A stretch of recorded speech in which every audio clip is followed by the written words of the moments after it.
Hello friends, good evening. How are you all? Please tell me quickly if I'm audible, visible, if the video is good, if the sound is good. Good evening, Sharmi. Hello, Hania.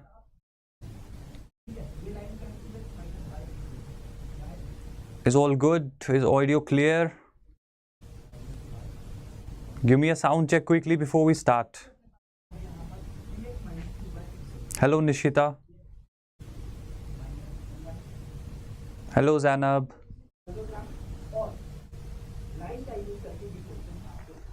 Okay, I think we are good to go then, if the sound is all good.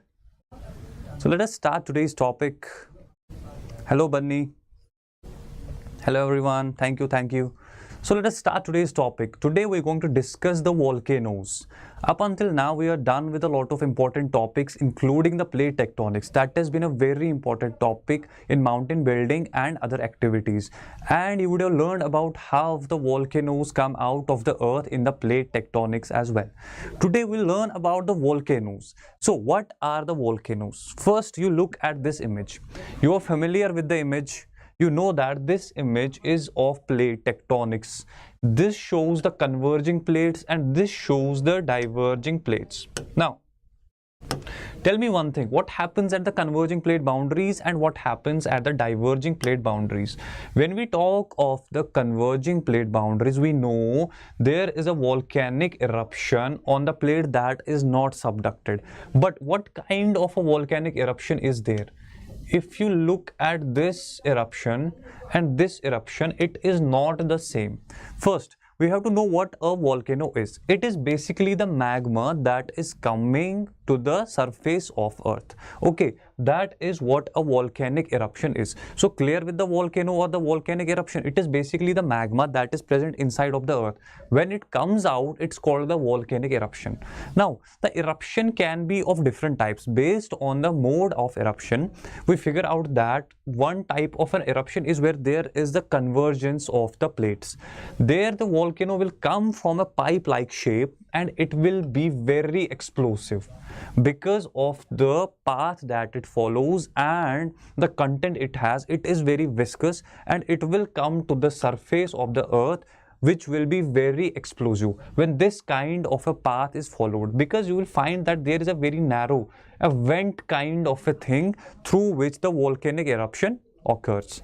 Clear about this path? Then there is one more path, that is the fissure, where the fissure is created. That is a crack or a rift. That is about the divergence. What happens at the divergence is that when two plates start to diverge or move away from each other, a rift or a crack is created in the lithosphere. Because of the crack, the asthenosphere contains magma. The magma will start to come to the surface.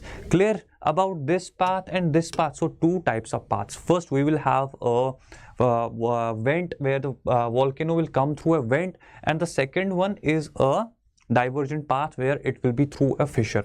Now, what are the characteristics? What are the features of these two? So these are basically the two types of eruptions that are there. So talking about the volcano, as I already explained you, it is an opening in the earth's surface through which a molten rock, ash and gases come to the crust. That is what I explained you, when the molten magma and other things from the inside of the earth come to the surface of the earth. That is number one. And then we have these two types. It can be a crack or a vent. Two types of eruptions are there. First one is a crack, fissure, which is associated with the divergence, and the second one will be a vent. And vent is a duct or a pipe that you observed in the converging plates. So these are the two types of eruptions. Now, if we talk of the classification, as I already explained you about the classification, if you look at this image, you will figure out there is a pipe-like thing. This is a pipe-like thing that is associated with the volcanic eruption. With this pipe, you will figure one more very important thing. This is very explosive. You look at the gases that are there in the atmosphere. So most of the times it is very explosive. Because of the explosion, you will find a lot of features associated with it. So we will be discussing those one by one, but these are two important things that you need to know about the volcano or the central explosive volcano. This is a central eruption type volcano, number one, in which you will have a conduit or a pipe like thing, and the volcano will be explosive. That is number one. Through a central pipe or a vent, that's what I explained you. At converging plate boundaries, I hope this is clear. Why at the converging plate boundaries and not at the diverging plate boundaries? Then it's explosive. Now, a hill or a dome is formed. What does that mean? Because of the explosion, the volcano will then fall here and it will not travel because of the content that is there. It is highly viscous. Because of the viscosity, it will not travel to larger distances. Now, if you look at this image here, let me make a small diagram. If this is from where the earthquake, if this is from where the magma will come out, this small image, then it will start to form a mountain like this. And we will have hill shape. Because of less viscosity and explosion, it will not travel to larger distances. It will not travel longer distances. That is why we will have a cone or a dome shaped object here.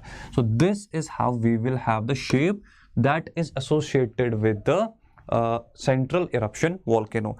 Then going to the second type of volcano, that is fissure type, or that comes from a rift. In this kind, the volcano is not that much explosive. Why is it not that much explosive? Because imagine this as the two plates, when they move away from each other, the volcano can easily come. The magma will easily come to the surface. That is why these are not that much explosive. Now, because they are not that much explosive, they will not be thrown so much in the height. What do you think? Will the mountain be formed or will there be a hill? That is not possible. That is why these are associated with the things like sea floor spreading, in which you saw these form the crust. This is the image where you will see the volcanoes coming out of this fissure and then forming the crust. The red zone is the crust. These are the landforms associated with the volcanoes. First one is the central eruption and second one is the fissure type. In the central eruption, they will be very explosive, and in some cases they will form some hills, and in the fissure type they will not be hills but the formation of plateaus and other things, and they are not explosive at all. Now, this is about the path from which they will erupt, the central and the fissure. Then we will have the type that depends upon the periodicity of the eruption. What does that mean? That means how often is a volcano erupting. If you have any question, you can ask me in the comments. Okay, in this type we will figure based on the periodicity of the eruption. In this we will figure out that there are three types. Basically, we have active, dormant and extinct. What does that mean based on the periodicity? What is the meaning of that? Now look, talking about the active volcano, what is an active volcano? That means it was there in the past, it was there, or maybe then in present it is still active. Hi, hello, hello. In the present it is also there, and then in future it can or cannot. Most probably it will be there. So talking about the active volcano, mostly it is active at the present time. It is active volcano. The basic definition of active volcano is it is active at the present time. Is it clear? Okay, now very important thing, this is very important because India has an active volcano. Please tell me in the comments where is the active volcano. I'll give you some time. Answer me in the comments, where is an active volcano located in India? Tell me the name of the place. Okay, then we go to the second type, that is dormant. What is the meaning of dormant? That is, it was there in the past. It was there in the past, but presently it is not there. It is not active. Dormant is a volcano that is presently not active. It is not active, and in future it can become active again. Yes, it can become active. It has the capacity to become active again. So this is the difference between the active and the dormant. The dormant one, presently it is not active, so it is dormant. When talking of the extinct volcanoes, Andaman and Nicobar, Zainab, that's right, exact location.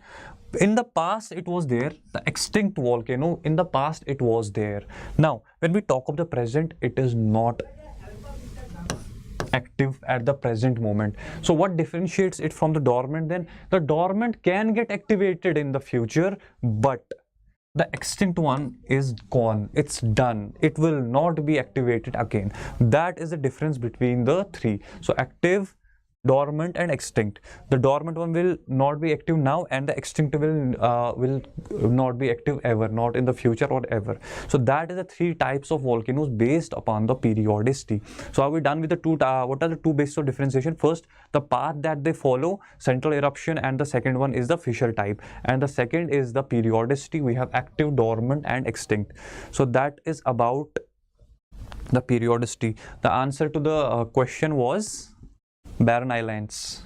Okay, India has got it in Barren Islands. Andaman and Nicobar is correct. That's the only active in Southeast Asia. Don't remember the name. Barren Islands, Zanab.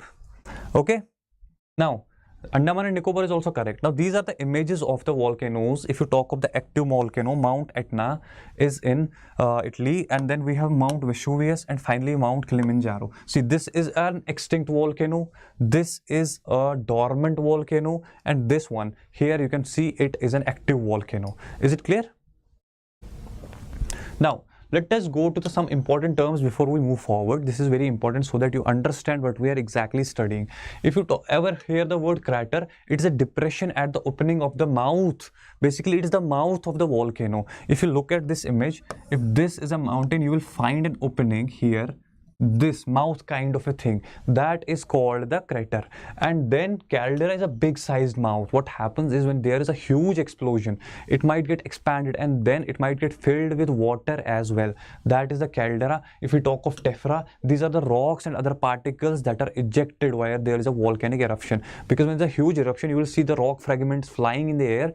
That is tephra. And leher is a pyroclastic flow. That's the mud flow and the lava that comes along with that. That is the leher or the pyroclastic flow. These are the examples, and this is the image of a crater. You can see the size of the mouth. It is smaller as compared to this. This is very huge. This is a caldera. So this is the difference. The basic difference is between the size, where you can find the caldera is a bigger size. These are the small rock fragments that you can see that are thrown out, or that is the tephra that is thrown out during the volcanic eruption. And finally you can see this mud kind of a thing that floats or flows. These are called the pyroclastic flow or the lahar. These are some of the important terms that you need to know about the volcanoes. So we move towards the types of lava. Now we will discuss the types of lava. Up until now we were discussing classification of the volcanoes.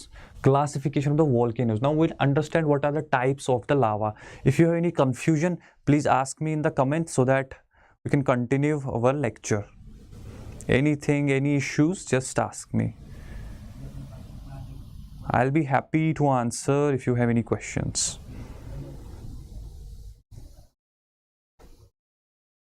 Or you can give me a thumbs up if everything is fine. So let us begin with the types of the lava. First one is the acidic lava. What is an acidic lava? This kind of lava has high silica content. Okay, this type of lava has high silica content of more than 80%. Okay, these lava, because of high silica content, will flow slowly because they are more viscous. They are very viscous. Because of the viscosity, they will not be able to flow easily. So that is why they are not traveling to longer distances. If we talk of such lava, figure out this is a place from where we'll have a volcanic eruption. From this place, because this is an acidic lava, it will not be able to travel distances, very long distances. So it will just cool down in the nearby places, and eventually the volcanic activity, if it continues, the hill will start to grow and there will be a formation of a volcanic cone or a hill shape because of the high viscosity of the acidic lava. Because of the high viscosity, that is the reason for the formation, because it's not able to travel to longer distances. These form steep-sided cones. That is what I meant. And they are very loud. Why are they very loud? Just imagine this. If this is a mountain and this is from where we have volcanic eruption, from the pipe or the conductor that I told you already. If a volcano comes from this, it is very viscous, so it is pushing, it has to push, it is not able to move freely, so there will be pressure development, and the pressure will eventually release, and when it will release, it will be very explosive. So these are some of the characteristics that are associated with the acidic lava. Firstly, they are very highly viscous because of the presence of silica, that is more than 80%. After that, when you figure out the distances, they will travel very slowly, they will flow very slowly, so they will not be able to travel very far, because when they come out of the earth, then they will start to cool down at that place. After that, we have steep-sided cones, and loud explosion is the another property. Steep-sided cones, as very evident from the fact that they cannot travel very far off distances, and then loud explosion because of the fact that the pressure development that is leads to the explosion. Talking of the basic lava, they are very hot. They are in fact the hottest lavas that are present on the earth, and they are very fluidic. As you observed in the acidic lavas, they were not that much fluidic. They were not that fluid because they were more viscous. When we talk of the basic lava, they are less viscous. They have less viscosity as compared to the acidic lava. That is why they will float. They will go to longer distances because they are more fluidic, and because of that, you will figure they are not explosive. Why are not they explosive? Because they are less viscous. There will not be explosion, there will not be that much of pressure formation. This results in the formation, they will not form the cones that are formed in case of acidic lavas. They can form the dome shaped or the plains. Mostly they form the plains or the plateau shapes, but not the volcanic hills.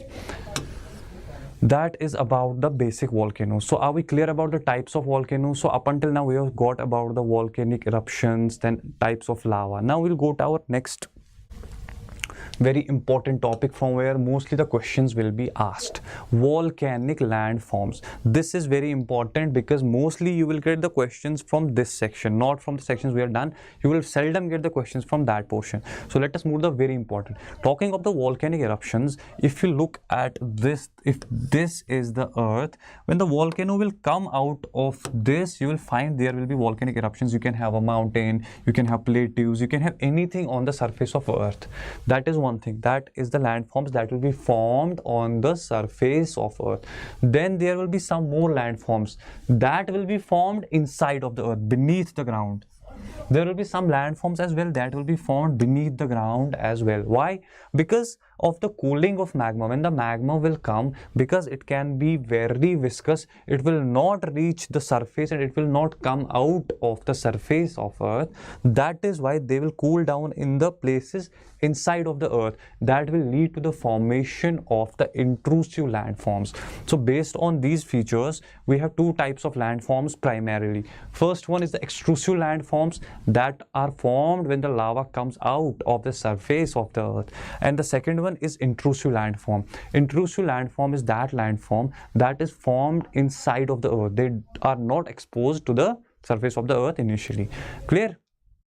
Any question up until now? We'll be discussing these things now in detail one by one because these have types. If we talk of the extrusive landforms, then the first one is the composite cones, shield cones, cinder cones, parasites, flood basalt. Same thing is with the intrusive batholiths, laccoliths, lopoliths, phacoliths, sills, dikes. These are the types of these volcanic extrusive and the intrusive volcanic eruptions. So now what we're going to do is to take every element one by one. First is the composite. First we'll be discussing the extrusive landforms. First one is the composite cone. What do you think a composite cone is? Composite, as the name suggests, composite cone. In this type of volcanic eruption, what happens is when the volcano or the lava comes to the earth, then it will solidify, followed by a layer of other ash and tephra and other things. Then again it will solidify, then we will have another layer of lava. So that is what it is, a symmetrical volcano that's built up by many layers of volcano and tephra and ash of the volcano, because these volcanoes are characterized by a steep profile, periodic explosions. Clear? Now I'll help you understand with the diagram how it actually happens. If this is the place from where the lava is coming out, first what is going to happen is lava will come out. When it will come out at this place, this is the first layer. So it will solidify. The white one that I have marked here, it will solidify. After that, you will find a layer of ash and dust and tephra and other things that are associated with the volcanic eruptions. After that, you will find that layer. So this is the first layer and the second layer. So these are going to be most probably the oldest layers, because after that, when the next time there is a volcanic activity, this was done. After that, you will have another volcanic activity after some time, or whenever it takes place, there will be this one more layer of volcano, another pink layer. This is again volcano. Then after this, again the dust and other particles will come to this. So is it clear how the things are working? I hope it's clear how the things are working. You will get the alternate layers of the lava, and then the layer of ash and other things, then again lava, and the youngest layer will be at the top. The youngest layer will be at top. This will be the youngest, and the oldest one will be here, because the layers will build on over the time, and eventually what you will figure out, the shape will be like this. A proper composite cone is like this, where you will have multiple layers. Okay, is it clear? So that is about the composite cone. This is about the composite cone. Now coming to the second form of this is the shield cone. Different from the composite cone. Don't get confused with the composite cone. This is a shield cone. Why is it called a shield cone? If you look at this shape, see, if you look at this shape, this is like a shield. Have you seen how the warriors with the swords and all, this forms a shield. This is like a shield. Okay, this is like a shield. That is why the name shield cones. It is a volcano that is that flows gently. It does not come out with the explosion because it has gentle slope. Because of gently coming out of the earth, it flows a bit and it has a gentle shape, because of the low viscosity basaltic lava. As I told you initially, when the viscosity is low, the volcano will float more as compared to the volcano that has high viscosity. And in this case, we have very low viscosity. That is why it is not forming a cone. As you saw in the composite cone, this is not the case. It is a bit more expanded form. If you look at this, this is a bit more expanded form, and this will solidify, eventually forming a shield shape. That is why the name shield volcano. This is second type of volcano. In the first, that was explosive, the viscosity was high. In this kind of form, the viscosity is low, and you have examples of more lower. Then we have third, that is cinder cone. You know, the interesting thing about cinder cone is that there is no lava present in the cone. The cone is not made up of lava at all. There is no lava in this cone. But what is the cone made up of? The cone is made up of small steep side volcano formed by the accumulation of volcanic debris such as cinders, ash and tephra. This is what I meant. It does not consist of lava or the magma, but it consists of the tephra and the ash and the volcano, this ash and other things, tinders. These are the things that form the cinder cone. So cinder cones are not long lasting. They get destroyed easily because they are not as compact. Just imagine one cone that consists of lava, then we have another layer of rocks and other things, then again lava. So this will be more solid as compared to the cinder cone. In cinder cones, it will not be that compact, it will not be that solid. Why? Because imagine it's formed up of ash and other things. How lasting can it be? So cinder cones are not that lasting because these are made up of these things only. Is it clear about the three that we already discussed? Looks like you guys have no questions up until now. If you have any questions, please ask. Now, coming to the next, that is the parasite cone. What is a parasite cone? The name parasite suggests that it's living on something else. Okay. Now look at this image. We have a central pipe that goes like this from here. That is what normally happens in a volcano. But when we look at this, what is this? This is another pipe or the conduit that is formed, which resulted in the formation of an additional cone. That is a cone on a cone already, the rock on a rock. That is what a parasite cone is. It is formed on an already existing volcanic rock, because if the rock can be because of earthquakes or the weaknesses or any fault, the lava finds an alternate path and then forms an alternate or other mountain or cone on an already existing volcanic cone. That is what a parasitic cone is. Okay, it is a smaller cone that forms on the flanks of larger volcano. This was a larger volcano, and the volcanic cone or the parasitic cone formed on this kind of a thing. These cones develop from the buildup of the volcanic materials. So this is how the parasitic cone is. So this is another type of the parasitic cone. And finally we have flood basalt lava. These kind of lava float for the maximum distances because of the basaltic content. As I already told you, basalt is not that viscous, so it floats to greater distances, and because of that these are known to have very huge areas. The flood basalt lava has very huge area because of the basaltic content. They form a very diverse, very huge area, and the example of this is in India as well. You can tell me in the comments where this kind of a lava has made its impact in India. It's very important. This is about the flood basaltic lava. Main ingredient is basalt and these loops of lava. Now coming to the intrusive landforms. These were the extrusive. Now let's go to the intrusive landforms. Observe this image very carefully. What do you see? This is all inside the earth. This is the interior. This is not something that is on the outside of the earth. This is all inside of the earth. Now when you look at this, what you will find first at the bottom is the igneous hard rock that is found at the depths, that is found at the depth inside of the earth. These are called the batholiths. Name batholith. Where is a batholith found? First question, where do you find the batholiths? In the depths. In the depths. Igneous rocks that are found in the depths of the earth. These are found very deep below the crust. That is number one. That is a batholith.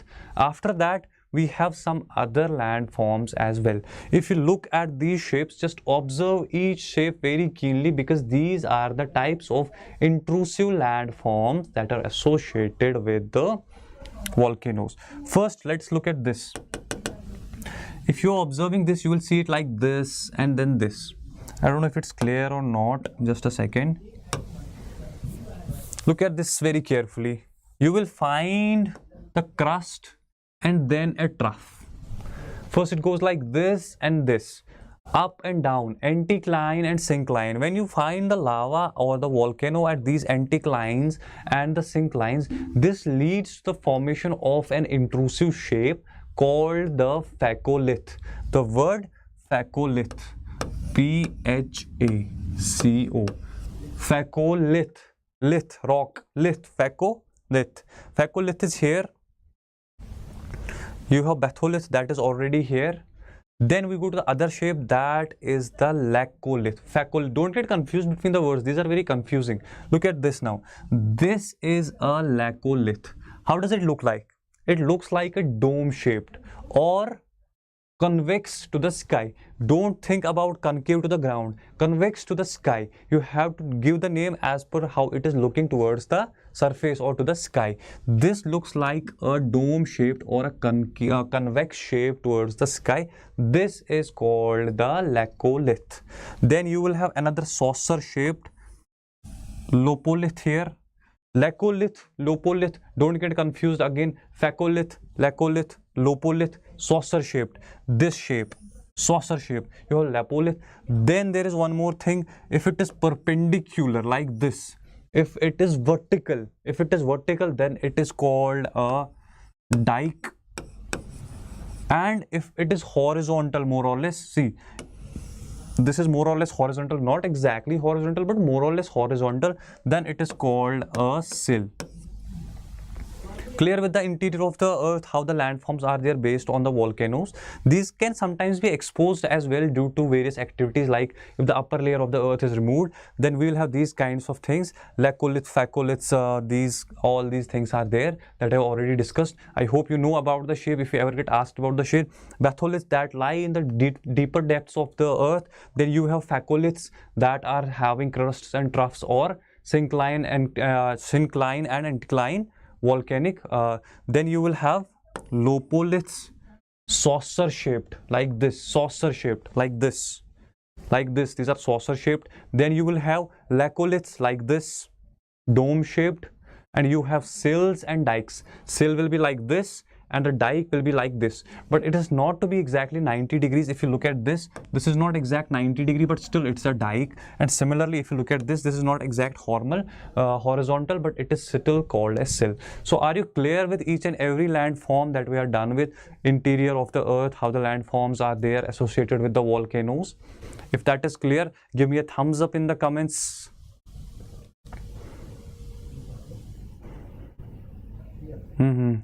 Okay, so that's good. Now let's move forward, and I think these things I have already discussed with you, what the laccolith, phacolith and all these things are. Now we come to a very important point in our lecture. This is going to be the most important point because this is something that is also a shortcoming or a problem to the plate tectonic theory. Now you know this is a Pacific ring of fire. This is a Pacific ring of fire.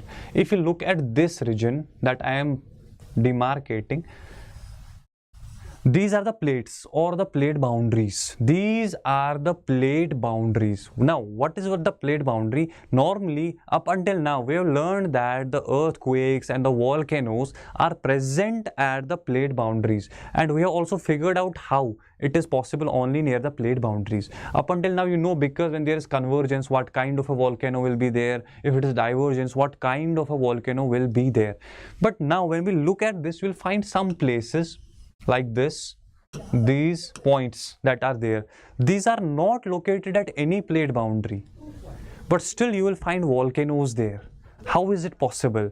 As we already figured that volcanoes are only possible when there is a subduction or divergence, but still these are some of the places that are not located at the plate boundaries, but still you will find the volcanoes at these places. How is it possible? This is because of the hot spots. These places are called the hot spots. What are the hot spots? These are the volcanic regions where from the magma, in the depths of magma, from the core mantle boundary, you will figure that the volcano is coming from the core mantle boundary. So it is going to be very hot. It will be very hot. It will not be the same as the normal asthenospheric magma. It will be very hot. Just imagine if this is the lithospheric slab and something very hot is coming. It will eventually melt this. It is going to melt this. That is how a hot spot is formed on the surface of the earth. This is a place where there is a convection from the core mantle boundary. So that is what a hot spot is. And when we talk of mantle plume, what is a mantle plume? This is very important to understand the hot spots. This is the upwelling of the hot magma from the earth's mantle. But from where exactly? From the core mantle boundary. It comes from more depths. It's more hot. It has the capacity and the capability to melt the lithospheric slabs at any points. It will come out and start to melt it. That is why the volcanoes are found at those places that I demarcated in the earlier image. That is how the things are there. These are responsible for creation of hotspots, the mantle plumes. So I hope you understood how mantle plumes will work. If you have any confusion, I have got some images for you as well. This line is the core mantle boundary, and you can see this. The volcano is coming from this place, like this, and then it's coming towards the lithosphere and it will eventually melt it, as you can see it here. And the place where this meets, it has a head called the plume head. Plume head, mantle plumes. This was a question asked by UPSC already. What is a mantle plume? What is a plume head? You should know what it is, from where it is originating, from where it comes. It comes from this region. That is why it is hotter as compared to this. If you look at this magma, it is hotter. This magma is more hotter as compared to the other magma that is present in the asthenosphere. And it will come to this area and it will start to melt. Like you can see, it is coming out from this. What can it do? It creates hotspots, and there is a very good example of Deccan traps that is there in India, which melted because of this kind of a thing. If you look at the image, the core, the hotspot lava is coming. You will see this is a lithospheric plate. Look at the first image, observe it properly. The plate is in motion in this direction. Now, because this is coming up, it will meet the plate here and it will start to come up. That will release the flood, because it is flood basaltic lava. It will start to spread and lead to the formation of flood basalts or the flood plains. The same thing that happened in the India as well, when India was passing over the Reunion hotspot. Where that is, we'll figure that out separately. When India was passing over the Reunion hotspot in the geological time scale, and then this led to the flood basalts or the Deccan traps that are there. And this is how we figure out the direction of anything. You will have a volcanic tail after the plate has moved away. This is how the things work, how the mantle plume works, what is the volcanic tail, how it helps us to predict the direction of the plate movement as well. So that is about the volcanoes and everything. If you are going for UPSC preparation, you will get a very good offers at an academy where you will get it at the mere price of 24,999. And if you are an English, if you want the English language, you will have the best team here, and you have other teams as well of English, bilingual and Hindi exclusively as well. So that is all from my side for today's class. I hope you learned today. I hope it was a good session. It was a brief session. I tried to limit it. So that is all from my side for today's class. Thank you very much. See you next time. Bye-bye.